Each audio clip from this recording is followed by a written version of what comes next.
A word of caution before we proceed: viewer discretion is earnestly recommended. The following narrative is intended solely for educational and entertainment use. What you are about to read is a direct transcription of sworn testimony delivered during the federal trial of Sean Diddy Combs as documented by Cityline Journal. Countless audiences have admired Ashton Kutcher as the affable trickster, the lovable heartthrob, or the forward-thinking tech mogul. Yet on a sweltering spring morning inside a courtroom in downtown Los Angeles, he stepped into a far different role, not as a star, but as a key witness in one of the most unsettling celebrity trials of the century. With Sean Diddy Combs confronting a formidable array of accusations from human trafficking to orchestrated abuse, Kutcher, once an inner-circle fixture in Diddy's notorious Beverly Hills entourage, was compelled to testify. The air thickened with silence as he took the stand. Then he spoke, and what followed left the courtroom in stunned stillness. Kutcher wasn't merely attempting to distance himself from the disgraced mogul, he came bearing a revelation no one anticipated, an explosive confession, a betrayal of trust, and a concealed truth that could alter the entire narrative. This was the day Ashton Kutcher ceased to be silent. This was the day he became the witness. The courtroom's mood was taut, markedly so even in a case already rife with scandalous disclosures. But when Kutcher was called to testify on the 9th day of proceedings, a new kind of hush descended. No red carpets here. Kutcher didn't enter with the ease of a man used to flashbulbs and applause. He walked in like someone trapped. His collar stiff, perspiration beading at his brow, his gaze subtly searching for an exit that didn't exist. Because this wasn't a soundstage. This was sworn truth. For weeks, speculation buzzed in the tabloids that Kutcher might surface in the trial. Decades of shared photographs, business ventures, and nocturnal escapades had resurfaced in the aftermath of Combs' arrest. Ashton's crisis team had been scrambling to reconstruct the narrative. But no publicist could erase what federal investigators had uncovered. His name was there, etched into emails, security footage, ledgers, and, most damningly, several recordings seized from inside Diddy's lavish estate. Ashton Kutcher, the prosecutor began, "Do you recognize this image?" He glanced up at the screen. Though grainy, there was no mistaking it, his shirt half open, a glass in hand, grinning in a room bathed in shadow. Surrounding him were partially obscured faces. "I do," he replied, throat tight. "That was in 2009. Diddy's summer gala?" It was the first of many affirmations. As the testimony unfurled, the facade of Kutcher's public image began to unravel. His voice, though measured at first, carried the weight of hesitation. "I was his friend," he said of Combs. "I admired him. But there were moments, things I chose not to see." He described the birth of the so-called New West Coast Circle: Diddy, Danny Masterson, Wilmer Valderrama. It began with parties. Then came the business deals. And then it became something darker. There had been a turning point, he admitted. It went from private soirees to what I can only call scripted realities. And I didn't ask enough questions. When asked directly if he had witnessed any illegal acts, Kutcher paused. "I didn't recognize it for what it was. That's what I keep telling myself. But now I understand." He confessed that Diddy maintained a separate cadre of staff for his secretive backrooms, individuals who confiscated devices, guided guests into sealed wings, and handed out NDAs on entry. Even Ashton, he said, had signed several over the years. "I assumed it was standard. Everyone did." But then came the audio files. The prosecution played a recording from a party held in 2013 at one of Diddy's estates. The sounds of music, laughter, and Ashton's voice filled the room. "I don't think we should be filming this," his voice warned. "Seriously, this isn't right." Another voice answered, "Relax, it's all managed. They already signed." "Who were you referring to?" the prosecutor pressed. Ashton hesitated. His eyes flicked toward Diddy, who remained impassive at the defense table. "The guests," Ashton said at last. "Some were models, others weren't. But none of them truly knew what they were walking into." By the close of the first session, it was clear that Ashton's appearance wasn't merely to implicate Combs. It was an indictment of the wider complicity, the unspoken pact that fame, money, and silence often demanded. Once part of that pact, Ashton was now trying to break free of it. He resumed his testimony that afternoon, turning the spotlight on the infamous years of the New West Coast Circle. "It was me, Diddy, Danny Masterson, and Wilmer Valderrama," he said. "We fancied ourselves a new brotherhood. But looking back, it was a system." He recalled moments that once seemed exhilarating: private jets en route to undisclosed locations, weekend-long binges in sprawling villas without clocks or daylight. But those stories retold now cast a long shadow. There were entire rooms you couldn't enter without approval, he explained. You had to be on a list. Did you ever question who controlled that list? The prosecutor asked. I didn't, Kutcher admitted. And I should have. Pressed again about witnessing unlawful conduct, Ashton's response was slow and deliberate. Not directly. Not visually. But I overheard things. I shrugged them off. I laughed. I treated it all like idle gossip. He recounted one particularly troubling memory, a private yacht gathering in 2012. Diddy had arranged for a group of young women to be flown in. Most of them were models or social media personalities, he said. He told us they've all signed. You're good. I remember laughing at that. I shouldn't have. He spoke, too, of how the tone of their gatherings evolved, the dynamic shifting beneath their feet without them noticing or perhaps pretending not to. Danny began to shift, Kutcher revealed, referring to Masterson. His demeanor grew darker, more suspicious, more domineering. He and Diddy were almost inseparable during those years. The court then viewed archival footage from Diddy's infamous 2009 Silver Coast soiree, an opulent affair co-hosted by Kutcher in San Francisco's elite Presidio Heights. That was my idea, he admitted with a trace of regret. On the surface, it was about charitable causes. But underneath, we were peddling something entirely different. He confessed that, over time, even he had begun to harbor secrets of his own. You don't climb the ranks in this industry without mastering the art of silence. I was making millions. I had a brand to protect. And I didn't want to jeopardize that. Kutcher explained how inquisitive guests, those who probed too much or resisted the norm, were quietly barred from future invitations. There were two lists, one to get in and one to stay out. And if you ever challenged Sean Combs, you'd find yourself on the latter. Everyone knew the unspoken rules. He recalled one particularly unsettling moment. A female guest, visibly shaken, had confided in him after an interaction with another unnamed celebrity. The court redacted the name from official records. I asked her if she was all right. She whispered, they told me not to speak. I never forgot that. His voice trembled, eyes glassing over. I'm here because I was part of that world. I witnessed enough to understand something was deeply wrong. And I failed to act when it counted. The gallery sat spellbound, many unable to reconcile the image of Ashton Kutcher, once celebrated as a charming prankster, a visionary investor, and devoted partner, with the version now unfolding on the witness stand. And the revelations were growing darker still. Kutcher's narrative evolved from tabloid intrigue into something far more tangible. The courtroom became acquainted with a term once whispered on anonymous forums and obscure blogs, the freak-off. What exactly is a freak-off? Asked the prosecutor, voice firm but curious. Kutcher hesitated, visibly unsettled. It was a gathering Diddy organized, he said slowly. Strictly invitation only. Phones confiscated. Guests blindfolded. Sometimes it was passed off as avant-garde performance art. But it wasn't, not really. His first encounter dated back to 2005. I thought it was some elaborate costume party, he admitted. I brought a date. Within half an hour, I regretted everything. Though he refrained from describing the full extent of what he saw, his words painted a sinister portrait. There were surveillance cameras hidden in plain sight. Some people looked terrified. There were rooms you didn't enter unless someone specifically tapped you on the shoulder. The prosecution displayed evidence from a laptop seized during the investigation, a digital guest list labeled Green Light featuring Ashton's name. It meant I was trusted, he said grimly. I don't know what I did to earn that status. But I understood what it allowed me. I could go wherever I wanted. He detailed how NDAs were an expected part of these events, contracts not only for celebrities but for anyone who entered, staff, chefs, bodyguards, performers. The non-disclosure agreement I signed in 2010 was nearly 30 pages long, he said. I signed it anyway. The court hung on his every word as Kutcher explained just how entangled he'd become. You're not just opting out of a party, he said. You're trying to extract yourself from an entire structure, one built on power, access, and intimidation. He recounted a chilling moment in 2014 when he attempted to distance himself. I told Diddy I was done. That the whole thing wasn't for me anymore. He looked at me and said, there's no halfway. You're either in or you're out for good. Within days, 3 major investment deals he'd been pursuing collapsed without warning. A friend in the industry called me up and said, "You made someone uncomfortable." That was all he'd say. He concluded with a sobering admission. I was scared, not just for my livelihood, for my family. People underestimate Diddy's influence. He didn't have to yell or threaten. If he stopped answering your calls, that was enough to end you. As he stepped down for the recess, not a soul stirred in the courtroom.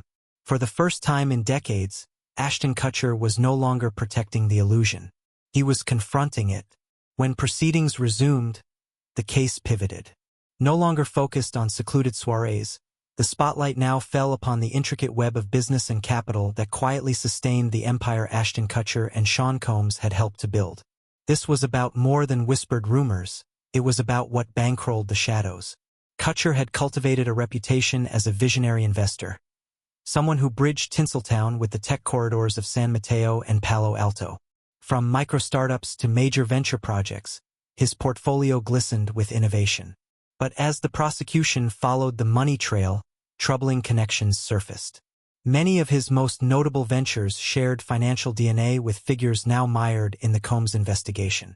In 2009, I expanded beyond film and television, he explained. I started mingling with founders, fund managers, brand architects. Sean knew people the rest of us only heard about. He could walk you into rooms that most top-tier investors only dreamed of. He described a clandestine network of global financiers, image makers, and nightlife elites. A collective that didn't merely host indulgent gatherings. They monetized them. Clubs masquerading as branding agencies. Investment firms that moonlighted as lifestyle blogs. Under the surface, it was data collection, influencer scouting, and sometimes recruitment.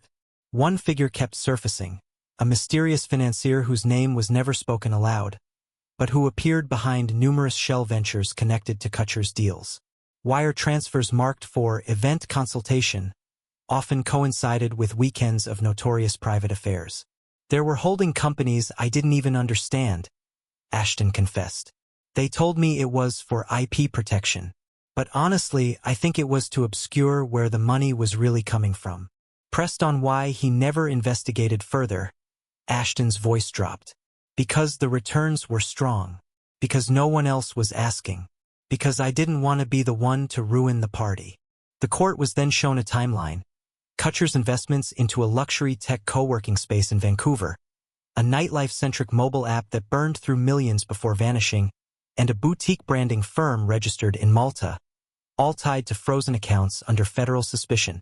Kutcher admitted that although he received regular updates from the team behind the app, he remained unaware that users' personal data, names, geolocation, even biometric identifiers, had been quietly sold to undisclosed third parties. I didn't know, he said softly, but maybe I should have looked harder. He recalled a particularly unsettling incident in 2016. A business associate connected to Diddy had shared a pitch deck for a new networking app, ostensibly designed to help talent interface with producers directly. But one slide caught Ashton's attention, a section on discrete vetting and behavioral profiling. It felt wrong, he said. It didn't sit right with me. I passed on that opportunity. What Kutcher began to reveal was no longer just a tale of decadent parties or whispered rumors. It was a revelation of an ecosystem, an entire infrastructure that blurred the line between celebrity culture and shadowy influence.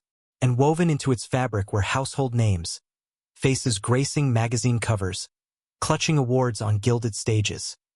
Yet behind the scenes, profiting from secrets few dared to unearth. As time wore on, Kutcher's once glittering inner circle began to fracture. The cohesion of the so-called new rat pack slowly disintegrated, not from scandal at first, but from fear and control. It became evident that this brotherhood came with terms. Loyalty had a price, and disloyalty, that carried consequences. After 2014, the shift was undeniable, he continued. Danny became increasingly paranoid. Wilmer started to detach, and I began hearing things, whispers, warnings. These weren't idle rumors. According to Ashton, people who had once been regulars began vanishing, not because of petty disputes or creative differences, but because of quiet fear. One friend just disappeared from our events. We assumed he was burned out. Then he called me one night and said, "You know too much. It's time to walk away." After Kutcher began declining certain engagements, exclusive events, suspicious investments, informal dinners, he noticed an immediate shift. Projects that were previously greenlit suddenly dissolved. Publicity deals collapsed without explanation. Industry contacts stopped returning his calls. It was like being ghosted by an entire ecosystem, he said. I was being iced out. politely but decisively. He recalled a chilling exchange in early 2017 at a charity gala in Toronto. Diddy embraced him warmly, congratulated him on a recent deal, and then whispered something that sent a jolt down Kutcher's spine. "You should be careful about what you don't remember," Diddy told him. "I've never forgotten that line," Ashton said. "It wasn't loud. It didn't need to be." Days later, a nondescript envelope arrived at Kutcher's office.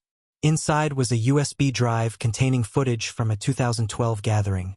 Nothing criminal, but deeply humiliating. "I understood the message," he admitted. "Loud and clear. From then on, fear became a compass. He didn't confront anyone. He didn't resist. He simply tried to disappear, step by careful step, hoping to fade from view before anyone noticed. But someone always noticed. Each time I tried to retreat," he said, "something happened. A tabloid hit piece, a data breach, a threatened legal claim, and I'd scramble, not to save my career, but to protect my family." Yet the hardest thing to protect was his own conscience. He described a night in 2018 when he received a late call from a trusted colleague. "A civil suit was coming," they warned. "One of ours is named. Keep your head down, we'll take care of it." That was the moment it hit him. This wasn't friendship anymore. This was maintenance. Damage control masquerading as loyalty.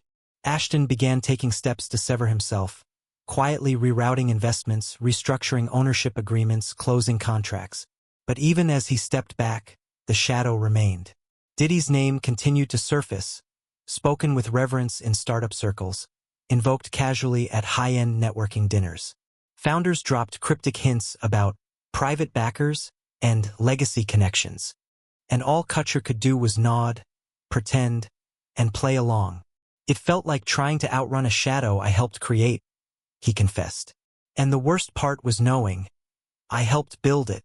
By 2020, Kutcher had reinvented himself. His portfolio gleamed with humanitarian branding.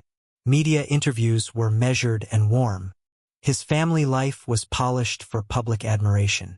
But beneath the facade, he was in flight mode. He wasn't alone. The pandemic reshaped the industry. Stars retreated behind closed doors. Allegations began to surface. Diddy's name, once spoken only behind closed curtains, was now blaring across headlines. When news of the first federal raid broke, Ashton said, "I didn't feel shock. I felt relief." But the relief was fleeting, because then came the subpoenas, the digital leaks, the resurfaced photographs. His name once again was thrust into the spotlight, this time beyond the control of any crisis team. He recalled the day federal agents arrived at one of his business offices in Portland. They had a warrant. They were looking for surveillance records, archived correspondence, flight manifests. I gave them everything I had. When asked why he hadn't spoken publicly at the outset, his answer was plain. "I was terrified, not just for the legal implications, but for the breadth of it. I didn't know how many lives could be swept up in the truth." The most devastating blow came in 2023. A video surfaced, grainy but unmistakable, from a 2011 event in the Adirondacks, co-hosted by Kutcher and Combs. It wasn't explicit, but it was chilling. Handlers guiding influencers through corridors marked off-limits. And then Ashton's voice on camera. "Just keep them calm until we begin." The footage went viral. Public opinion turned instantly. "That wasn't what it looked like," he said in court. "We were filming a branding piece." Or, "That's what I was told." Intent no longer mattered. Perception ruled. The fallout was swift. Endorsements vanished. Venture partners quietly erased him from their websites. His name was scrubbed from advisory boards. Even Jenny, his wife, was reportedly furious. "She begged me to walk away years ago," Ashton said quietly. "I didn't listen."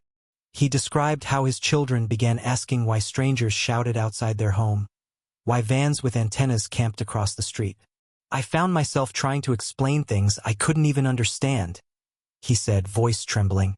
And so it ended not with headlines or heroics, but with erosion. One of Hollywood's once favored sons watching the empire he'd built fall apart, not because of what he did, but because of what he refused to question. And worse, what he chose to ignore. As Ashton's tone dropped, the atmosphere in the courtroom shifted palpably.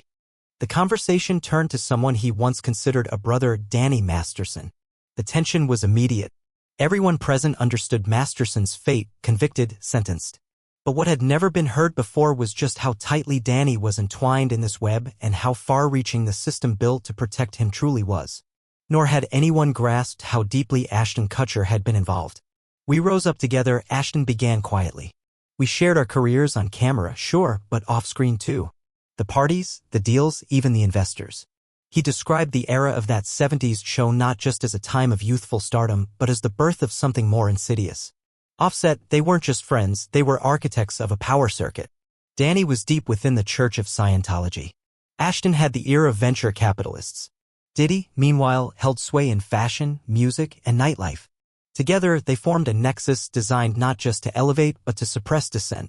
What people don't realize, Ashton said, is how influence travels quietly behind curtains. Power doesn't just speak, it whispers. When the first allegations against Masterson surfaced, the response wasn't shock or introspection. It was mobilization. Lawyers were called, yes, but also favors. Quiet calls went out to influential figures across multiple industries. I watched the machine wake up, Ashton said. He recounted a disturbing night in late 2017, just before Netflix cut ties with Masterson from the ranch. There was a dinner held discreetly in the gated heights of Marin County. Around the table sat producers, industry veterans, and one of Diddy's longtime attorneys. The discussion wasn't about Danny's innocence. It was about containment, how to manage fallout, how to preserve reputations. The prosecution displayed communications from Kutcher's own team in the weeks that followed, emails where he offered to coordinate media messaging on Masterson's behalf. I believed I was helping a friend, he said. What I didn't realize was I was helping suppress the truth. Then came the damning evidence, a 2018 internal memo from a PR firm employed by Kutcher.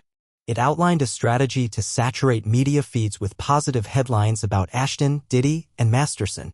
The campaign orchestrated red carpet appearances, celebrity testimonials, and charitable donations, each one carefully timed to counteract legal developments. I was terrified of public backlash, Ashton confessed. So I fed the distraction. I helped spin the story. He paused, visibly shaken, before sharing what may have been his most chilling memory.